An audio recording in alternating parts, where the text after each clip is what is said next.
All right, I have 15 minutes to talk about how much I hate the government and central banks.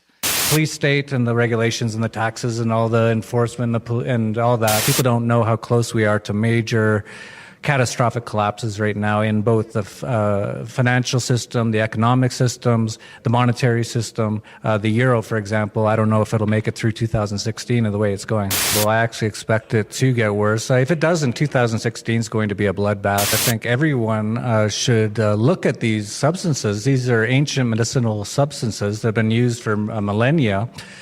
And there's things like ayahuasca and Iboga, and I've tried both now, and they've definitely created a lot of change in me.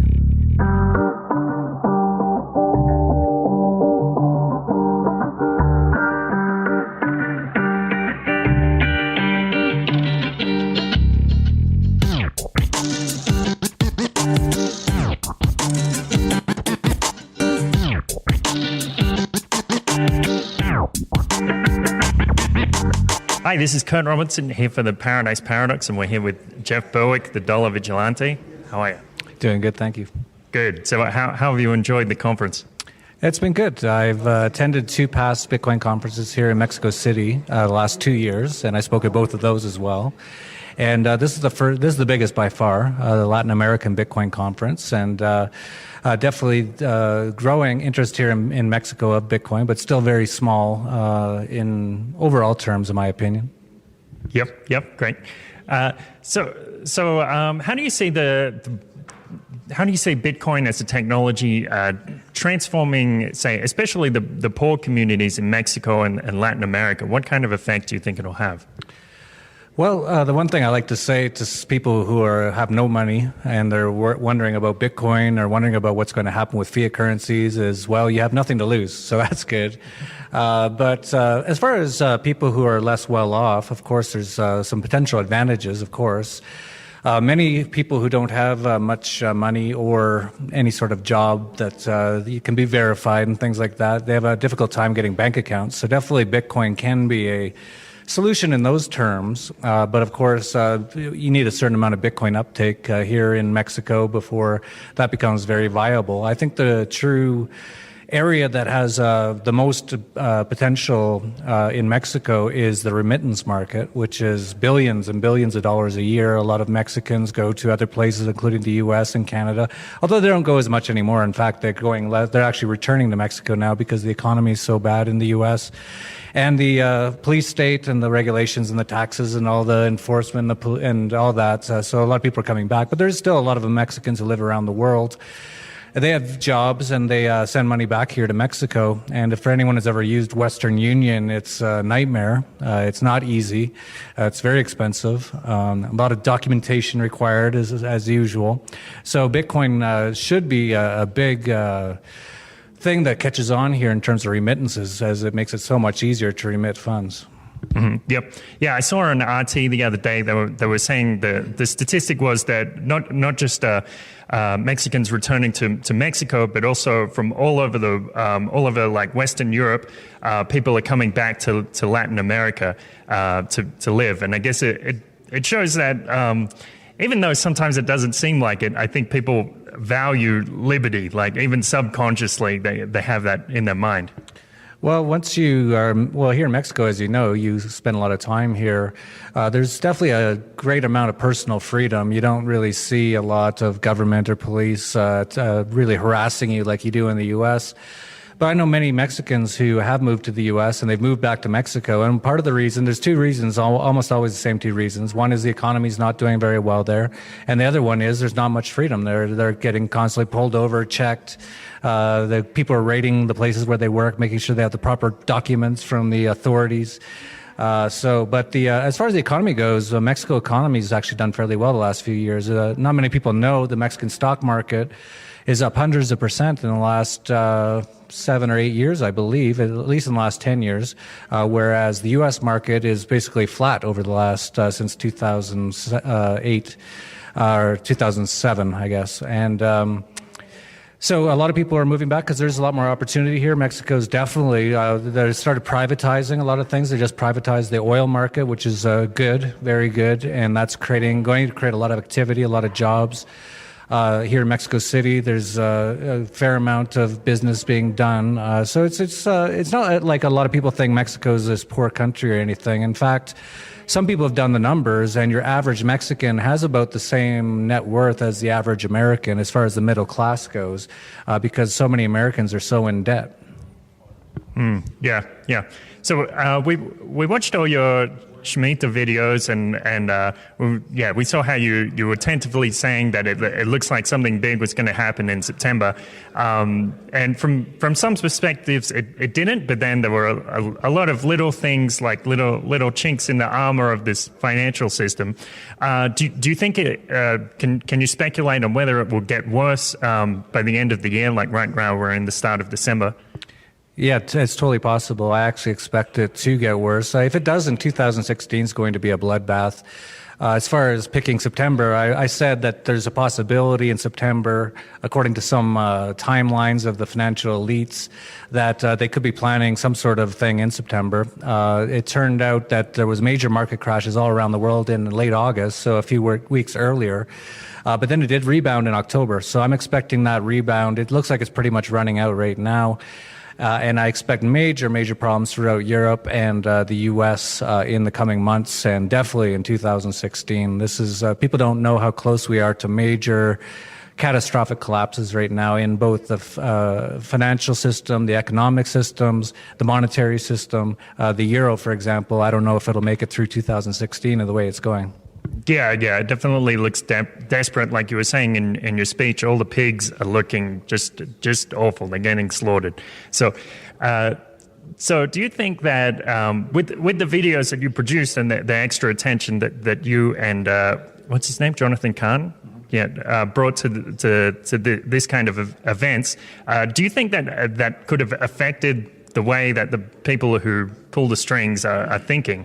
Well, I haven't actually said this in public before or even written about it, but I have had numerous high-level people tell me that they were planning to do something in September, October, and they decided to wait a little bit because too many people were paying attention to it. Now, I don't know if that's true or not, but that's at least two high-level people, I can't even mention their names, who actually feed me a fair amount of information because they're on our side, but they are very close to the financial elites. And they both told me that they put things off until 2016 because everyone was watching this fall after what we put out. Okay, great. I guess it shows how much alternative media can have an effect. It's possible. Yeah. So I wanted to ask you as well. Yesterday, I asked Andreas Antonopoulos if he's ever taken psychedelic drugs, and he declined to respond for obvious reasons. But you're quite open about your use of say shamanic medicine such as ayahuasca. Would you ever recommend someone, say, who is maybe starting out as an entrepreneur? Do you think that something like psychedelic drugs could help them in their path? Well, I'm not sure just for entrepreneurs. I think everyone should look at these substances. These are ancient medicinal substances that have been used for millennia. And there's things like ayahuasca and Iboga. And I've tried both now. And they've definitely created a lot of change in me. They've improved how I feel, how I think, even physically. The Iboga was an incredible physical detox that I felt brand new afterwards. But these are not things to be taken lightly at the same time. They're incredibly serious. It's not something to do for fun. If you do, ayahuasca is not too bad, and we're actually going to have one at our upcoming conference in Acapulco. We haven't even announced yet. In Acapulco, Mexico, we're going to be doing an ayahuasca ceremony at the end of the conference. It lasts about 6 hours, and for some people, they enjoy it. But for me, I've done it twice, and it was like torture. But I felt like I got something out of it at the end of it. I felt like you spend a lot of time just psychoanalyzing yourself for hours and hours, and it's really torturous, actually. But I find with the Iboga especially, that was like taking 10 years of psychoanalysis in 2 days, and that's why it was so torturous. It's a grueling experience. But, it's very interesting that the government, doesn't want you to know about these sort of things, and in fact, they're actually illegal in places like the U.S., where everything's illegal in the land of the free. But But they want you on things like Adderall and Prozac, and all these things are incredibly dangerous chemicals that really, most of the people who do school shootings and things like that end up being on these drugs, but that's never mentioned. One of the side effects of things like Prozac and Adderall and other antidepressants is suicidal tendencies. So the pharmaceutical community, or whatever you want to call it, the industry, which works with the government, they're intent on just having you on all these chemicals, which actually make you sicker and sicker. And even a thing like marijuana is a natural flower, a natural plant, which has countless medicinal properties, including curing cancer. So that's why they don't want people to know about that. It also cures numerous other things. And so that's why they try to keep it as illegal or out of the hands of the public as possible, because even if something like medicinal marijuana, which is just marijuana, they just say it's medicinal to make older people feel better about it for some weird reason. But the amount of things it can cure or fix is so countless almost that it would almost destroy the pharmaceutical industry if everyone who had some sort of illness, whether it be diabetes, cancer, stress, depression, all sorts of other things, if they used medicinal marijuana or even cannabis oil, which is even better, they wouldn't want any of those really dangerous chemicals, which actually never cure the actual problem. They only cure the symptom of the problem, which keeps you going and going on all these pills until you eventually die and you're broke, which is what they want. Okay, yeah, I guess so. Can you picture Can you picture a world in which psychiatrists actually prescribe things like MDMA, LSD, ayahuasca, Iboga? Yeah, absolutely. It's actually happening right now. There's a huge movement in the psychiatric community towards investigating things like Iboga, ayahuasca, numerous other things like it. There's actually an Iboga, World International Iboga Conference here in Mexico in March with all kinds of psychiatrists, scientists that are all looking into it because for example, for PTSD, which is normally, most people who have PTSD, it's because of the government and their war fare and going around and killing people around the world for governments. And they have PTSD because they have post-traumatic stress disorder because they've been torturing and killing people, which is evil and heinous, and they should have that PTSD, really. But things like Iboga can actually cure that, whereas a lot of these pharmaceuticals they put them on actually is really bad. And finally, some scientists and some doctors, not all, of course, are starting to realize this and starting to investigate natural means, which is always way better than chemical or genetically modified means, to treat certain disorders and symptoms and illnesses. If you look at the U.S., even the amount of people on antidepressants, I believe, is like 20% of people in the U.S. or more than that of women. And, you know, the real reason that most people are depressed in the U.S. is because they live in one of the most fascist, communist police states in the world. They're being tracked and looked at and fined and taxed and regulated everywhere they go. You can't even drive down the street without looking for a cop. So they say, oh, I feel kind of depressed. It's like, yeah, because you live in a fascio-communist police state. But then they go to the doctor and he goes, oh, well, here, take this really super dangerous chemical, which will probably kill you in the end or make you kill other people. So yeah, the whole system's screwed up, and but more and more people are waking up to it. So definitely do your own research, look into things. Thankfully, we have the internet, and there is other options out there for almost everything. And pretty much whatever the government says, and anything the media says, and what most people in universities, scholars, and all those sort of people say, it's mostly all wrong or totally evil. Okay. All these established power structures trying to maintain it in any way they can. Yeah, you know, one thing I love about Mexico is there's always a herbalist around, or a homeopath, or there's a million alternative treatments that you can get, shamanistic magnetic therapy and all this stuff. So I don't know if all of it works, but it's great to have the choice. Yeah, the most of the cancer clinics for natural treatments of cancer are here in Mexico that Americans go to because it's illegal in the U.S. So anytime anyone finds a cure for cancer, and there's numerous and numerous of them, they make it illegal in the U.S. because that will destroy the entire cancer industry, which is huge, multi-billion-dollar industry. That's why wearing those little pink socks or the pink headbands or whatever once a year, or growing a mustache in November, you're just a pawn, a slave, an idiot to a really corrupt, evil system.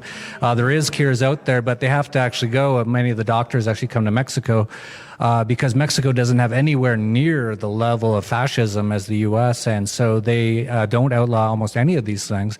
So even things like Iboga and ayahuasca and all that are not illegal here in Mexico. And so that's why a lot of people come to a place like Mexico and are leaving the U.S. because you can't actually get treated for cancer properly in the U.S. The main way to treat it is one of the most horrible, heinous things you can do, which is chemotherapy, which is essentially radiating your entire body because part of your body has cancer and it kills pretty much everything else in your entire body. And it also kills the cancer for a period of time sometimes, but it's pretty much a death sentence for most people. And they just don't want people to know. It's an incredibly evil system. But thankfully down here in Mexico, that's why I spend a lot of time down here, as probably you as well, is we're not surrounded by all these police state and regulations and rules and government three-letter agencies. There really isn't anything like that down here, and that's why I much prefer it to the U.S. Yeah, great. Thanks so much, Jeff. It was a pleasure. Thanks for tuning in to the Paradise Paradox for another exciting episode. So remember, you missed out on, well, perhaps you missed out on the Latin American Bitcoin conference where we met a lot of interesting people focusing on disrupting existing established power structures and turning them into some kind of revolution, or an evolution, into something completely new and different. But you haven't missed out on Acapulco, so you can head on over to www.anarchopulco.com, ANARCHAPULCO.com, and you can check out the lineup. You can see there's a lot of interesting speakers there, like a lot of liberty-minded people, Larkin Rose, Adam Kokesh, Joby Weeks, a lot of entrepreneurs, free-thinking individuals, people looking to the future, what the world is going to be like when Bitcoin and other technologies transform it into something new and exciting. So that's a great event. We went this year. Aaron and I went this year, and it was fantastic. I've never been to another event that's quite like it. I've never been to an event that's anything like it. But there's just a lot of community, a good feeling, a feeling of kinship, because you're among peaceful people who've decided to live their lives in a peaceful way and not advocate violence against anything, anybody, and that's what liberty is all about. So freedom for everybody. So it's an incredible event, and I highly recommend it. So go over to the site anarchopulco.com and use the code PARADISE, and you can get a 10% discount. So head on over to anarchopulco.com and do that. Also, you can buy some t-shirts off us. So I know a lot of you out there support alternative currencies or the sound of money, like gold, silver, and Bitcoin. And so you can buy our real money t-shirts now. Just head on over to theparadiseparadox.com and buy one of those amazing shirts. Wear it around the street and show your Bitcoin pride. Flash it to everyone to see, especially old grannies. Okay, and head on over to theparadiseparadox.com/77. Theparadiseparadox.com/77. 2 candy canes, 2 walking sticks, 77. Lucky number 7. Thanks for listening, guys. We'll catch you next time.